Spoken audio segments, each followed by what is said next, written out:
It's been a big change. Previously, a lot of people wanted people to come in the office. They wanted them to move. They'd move them here. They spent a large amount of money to go ahead and set up their housing. That has all changed. The expanded workforce, the talent, people are now able to work remotely. They can grab the talent they want from any area of the country. They really focus on skill set. People didn't really think that the remote capabilities would work.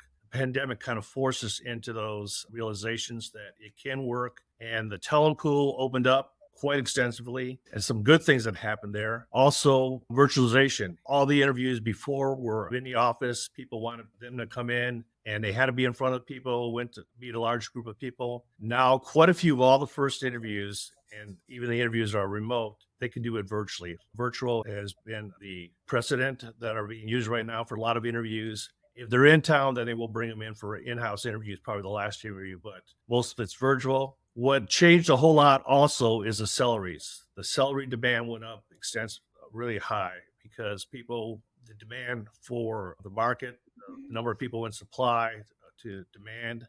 A lot of companies, in order to get the talent, were upping the salaries and trying to grab the best talent possible. So salaries is contention. Now salaries is still contention. People are still wanting the salaries, and that's always a challenge. That came about from this environment. The awful thing that happened too is most companies are going back to a lot of companies want people to come back to the office at least 2 or 3 days a week. For a while, a lot of companies said, hey, you don't have to come back to the office, you can work at home. But now companies are really requiring people to come back in the office. And the challenge has been to try and get people, especially developers, they want to stay home. They want to work at home. So there's good and bad in the whole process, but it's really changed the dynamics of the environment, of the people, attitude, and salaries, and it is a big deal. So that's what happens.